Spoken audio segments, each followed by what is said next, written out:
Chicago, winter of 1945. The city seemed trapped beneath a suffocating sheet of ice.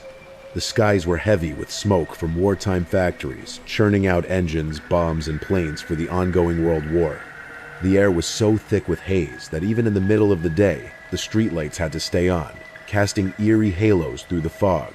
Inside a small apartment on the city's north side, detectives forced open a door and froze. The silence inside was unbearable, almost unnatural. The room carried that unmistakable stench, metallic iron mixed with a sickly sweetness that clung to the air like a curse. And then, their eyes caught it. Scrawled across the wall in jagged, uneven letters was a message written with the victim's bright red lipstick. "For heaven's sake, catch me before I kill more. I cannot control myself." Was it a confession? A warning? Or a cruel taunt from someone reveling in chaos? That single, haunting sentence plunged Chicago into hysteria, sparking whispers, rumors, and soon a full-blown panic. Newspapers blared headlines of a monster on the loose. Families began double-locking their doors, shoving heavy furniture in front of them at night. Mothers refused to let their children play outside alone. And yet, the most terrifying question of all still lingered. Even if they caught someone, would it truly be the right person, or just a scapegoat to calm a city on edge? It was January 1945. Chicago was a city under pressure, shaped by the war that raged across oceans. The streets were alive with factory workers, many of them women and migrants filling the roles left behind by men sent overseas. Industrial plants thundered day and night, spewing smog that draped the city like a suffocating blanket. Rationing was strict. Headlines screamed of Nazi offensives and bomber planes. And yet, the people of Chicago did their best to cling to normal life. Families crowded into Maxwell Street markets. Couples flocked downtown for shows. Children trudged through snowdrifts on their way to school. But beneath this facade of resilience, something darker was stirring. Whispers began to spread, rumors of women found dead in their apartments, of a little girl who vanished from her bedroom without a trace. At first, neighbors dismissed it as morbid gossip, the kind of stories that always festered during wartime. But then the bodies surfaced, and the rumors hardened into bone-chilling reality. A woman stabbed and left in her bed. Another shot and strangled, her walls defaced with a message written in lipstick. And then, the most horrifying discovery. The remains of a child, butchered and scattered, piece by piece, across the city's sewers. Panic consumed Chicago. Hardware stores couldn't keep locks or window bars on the shelves. Families stacked heavy dressers against their doors at night. Fathers sat awake in the dark with loaded guns. Mothers pulled their children close, refusing to let them out of sight. Each morning, newspapers sold out before dawn. People lined up in the bitter cold just to grab the latest headlines. Lipstick killer strikes again.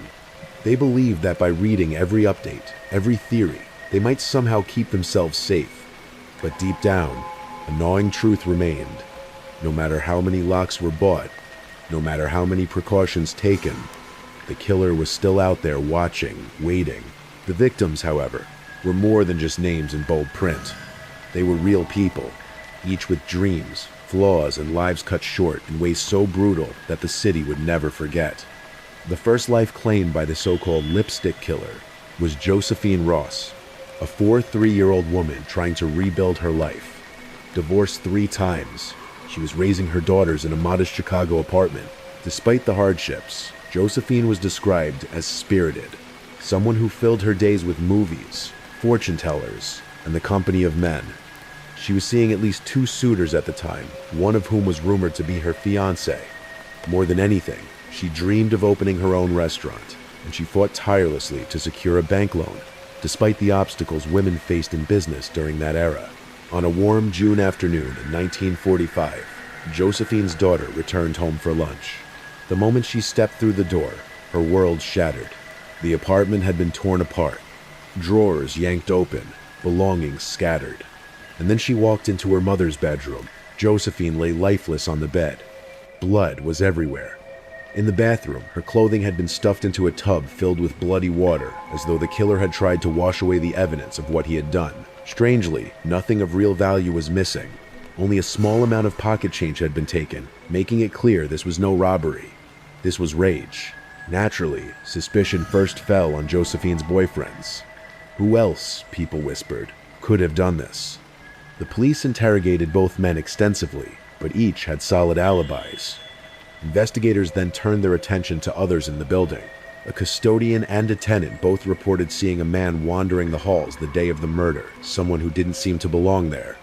He was described as having dark hair, wearing a white sweater and dark trousers, weighing about 190 pounds. It wasn't much, but it was something. Still, despite weeks of questioning and countless leads, the case quickly went cold. The city tried to move on, but 6 months later, in December, another woman would be found dead. And this time, the killer left behind a message that could no longer be ignored. 6 months after Josephine Ross's brutal murder, Chicago was shaken again. On the 10th of December, 1945, Frances Brown, a 33-year-old Navy veteran, placed a phone call to her mother. She promised she would visit for Christmas. It was a simple, ordinary call, unremarkable at the time, but it would be the last time anyone in her family ever heard her voice. Frances had recently returned to civilian life after serving with the Navy Waves Women Accepted for Volunteer Emergency Service, where she had been stationed as a clerk and operator during the war. Her service was honorable, her return filled with cautious hope. She found a job at a manufacturing company and shared an apartment with a roommate. On the surface, it looked like she was building a fresh start, but on the morning of the 11th of December, everything unraveled. The building maid, Martha, had received complaints that Frances's radio was blaring too loudly at 9 a.m. She went to check. The door to Frances's apartment was ajar. Inside, silence except for the faint hum of the radio. Martha stepped cautiously inside. What she saw next would haunt her forever. Blood soaked the bed. A gruesome trail led into the bathroom. And there, slumped on the floor, was Frances Brown's body. She had been shot, then viciously stabbed. The violence was shocking enough, but then came the most terrifying discovery of all. On the wall, written in Frances's own bright red lipstick, were the words, "For heaven's sake, catch me before I kill more. I cannot control myself." The message was uneven, some letters capitalized, others lowercase, as though written in frenzy or mockery. Was it a cry for help from a mind unraveling, or a deliberate taunt meant to spread fear? The scene mirrored Josephine Ross's apartment, ransacked, but with nothing truly valuable stolen. The only clue investigators had was a smudged, bloody fingerprint found on the door jamb. A neighbor later reported hearing what sounded like gunshots around 4 a.m., while the night clerk remembered seeing a nervous man in his late 30s leaving the elevator around the same time. Theories swirled immediately. Could the killer have been a woman? After all, the message was scrawled in lipstick, and the phrase, "for heaven's sake," was thought by some investigators to sound more feminine than masculine. It was speculation, desperate and thin, but it showed how rattled the police already were. Despite interrogating dozens of suspects, nothing stuck. Chicago was left shaken, terrified, and waiting for the killer to strike again. And then, he did. Only this time, the victim wasn't a woman. It was a child. On the bitterly cold night of the 6th of January, 1946, in a quiet, middle-class neighborhood of Chicago, Jim and Helen Degnan tucked their daughters into bed. 6-year-old Suzanne, the eldest, was a bright and lively child, known for her wide smile and playful energy. Her father, Jim, worked for the Office of Price Administration, a government body created during the war to control rationing and inflation. The family was respectable, ordinary, safe or so they believed. That night, Helen remembered being stirred awake by the sound of dogs barking outside. For a moment, she thought she also heard Suzanne crying. She woke Jim, but when the house fell silent again, they dismissed it and drifted back to sleep. The next morning, Jim went upstairs to wake Suzanne for school. He noticed something unusual. Her bedroom door was closed, a detail that immediately set him on edge because Suzanne was afraid of the dark. She never closed her door. He opened it. A blast of icy air hit him in the face. The window was wide open. Suzanne's bed was empty. Panic gripped the family. They searched every room, every corner of the house. But Suzanne was gone. Police were called immediately, and the case escalated with unusual speed, partly because of the family's prominence, and partly because this was no ordinary disappearance. Inside Suzanne's room, detectives found a crumpled ransom note that had likely blown onto the floor from the open window, written in shaky, misspelled handwriting. It read, "Get $20,000 ready and wait for word. Do not notify FBI or police. Bills in 5s and 10s. Burn this for her safety." $20,000, equivalent to more than $350,000 today. It was a staggering sum. Was this about money, or was it about revenge against Suzanne's father and his government job? As investigators scrambled, the Degnans clung to hope that their daughter was still alive. But only 12 hours later, that hope was shattered. Police received an anonymous phone call instructing them to check the sewers. What they found was almost unspeakable. Suzanne's small body had been dismembered with surgical precision, her remains scattered through storm drains and sewers across Chicago. The horror was unlike anything the city had ever seen. This was not just a murder, it was a calculated butchery, suggesting someone with intimate knowledge of human anatomy. A doctor, a nurse, a butcher. Theories spread like wildfire. Chicago was now in full-blown terror. If women had feared the lipstick killer before, now no one felt safe. Parents barred their windows with steel rods. Fathers sat awake through the night, guns in hand. Newspapers screamed warnings, selling out before dawn. And the worst part? There was no clear suspect. No one who fit neatly into the puzzle. It seemed the lipstick killer was a phantom striking at random, leaving behind carnage, taunts, and questions that only deepened the city's paranoia. The murder of little Suzanne Degnan pushed Chicago into a frenzy, unlike anything the city had ever seen.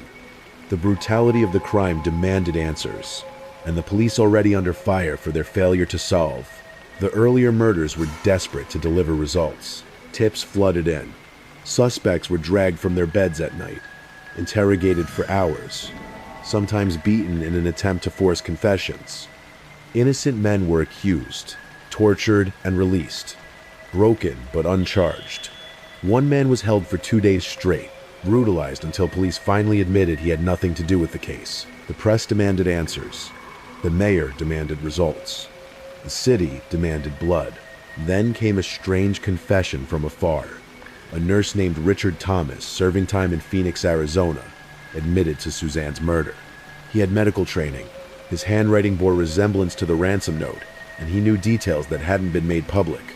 For a moment, it looked as though the lipstick killer had been unmasked, but investigators dismissed him as a liar seeking notoriety, or perhaps trying to escape prosecution for crimes in Arizona. Thomas was set aside. Chicago still had no killer. And then, in the summer of 1946, fate or dumb luck changed everything. On the 26th of June, in an upscale neighborhood not far from where Suzanne had lived, a resident spotted a young man attempting to break into an apartment. Police rushed to the scene. The suspect, barely more than a boy, tried to flee, firing a gun that misfired in his hands. 2 officers wrestled with him in the street. Watching from a balcony above, an off-duty cop saw the struggle. With no time to lose, he grabbed 3 heavy clay flower pots and hurled them down, striking the suspect's head and knocking him unconscious in almost cartoonish fashion. The boy was taken to the hospital. In his wallet, police discovered a University of Chicago ID card.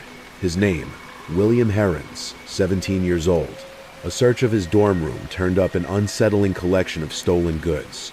Jewelry, pistols, bonds he couldn't cash. Even more disturbing were the surgical instruments and hypodermic needles, along with scrapbooks filled with clippings of Hitler and Nazi leaders. Among his belongings lay a controversial book, Psychopathia Sexualis, a 19th century psychiatric manual cataloging cases of sexual deviance, sadism, and masochism. And then came the damning discovery. Investigators claimed Heirens' fingerprint matched the one found on Suzanne's ransom note. It was a partial, smudged print, but at the time, 7 points of similarity were considered enough for a match. Later, police even increased that number to 15, bolstering their case. Chicago police declared they had their man. But was it really that simple? After his dramatic arrest, William Heirens was thrust into the center of Chicago's nightmare. Only 17 years old, frail and frightened. He was kept in the hospital under police guard. For 6 days, he was denied access to his parents or a lawyer. He was questioned around the clock, sometimes while barely conscious. At times, he pretended to sleep or slipped into confusion once, even calling the police commissioner. Father, doctors examined him for head trauma, but no fracture was found. Police insisted he was faking. Then, under the advice of psychiatrists, they tried something extreme: sodium pentothal, the so-called truth serum. During the session, William didn't confess. Instead, he spoke of another figure, a man he called George. George cut her up, William reportedly said when asked about Suzanne Degnan. George is a bad boy. I tried to make George be good. I didn't want him to be bad. The police were baffled. Who was George? William described him as older, someone he had known for years. When pressed for a last name, William muttered that it was a murmuring name. Detectives twisted this into George Merman. In William's pockets, they had already found a note signed, George M. It seemed, at least to them, like confirmation. But when a thorough search of Chicago turned up no George Merman, detectives reached a chilling conclusion. George was William himself, an alter ego, a Dr. Jekyll and Mr. Hyde personality, they claimed, that committed the murders while William's conscious mind denied responsibility. With that interpretation, the police felt they had their confession. The next morning, Chicago newspapers ran triumphant headlines: "Lipstick Killer Confesses." But the truth was murkier. William had never directly confessed to anything. He had been drugged, coerced, and questioned relentlessly. The confession was more invention than fact. Still, the machinery of justice and the press had already declared him guilty. After the so-called George confession, investigators were desperate to solidify their case. The city wanted a killer behind bars, and William Heirens was their perfect suspect.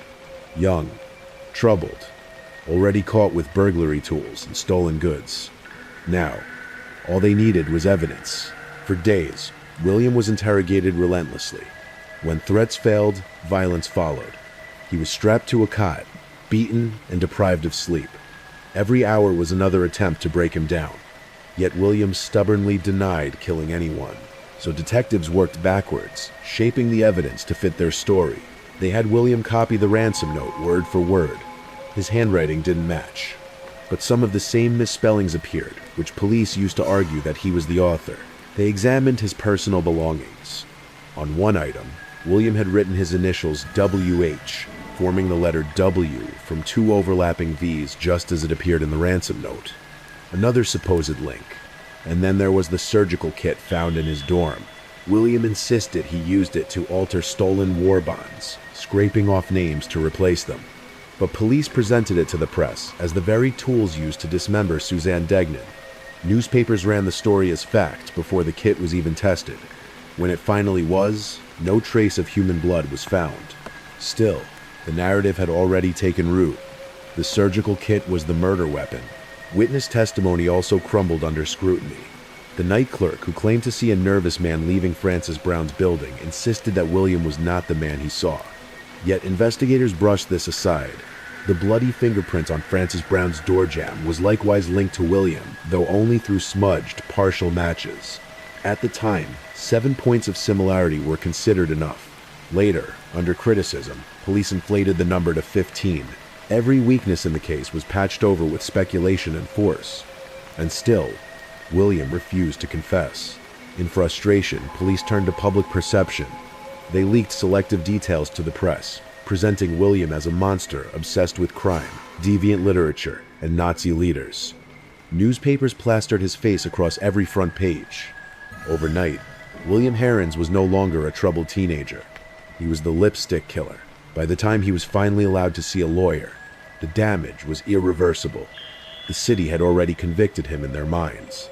By July of 1946, the case against William Heirens had been shaped into something the public could no longer question.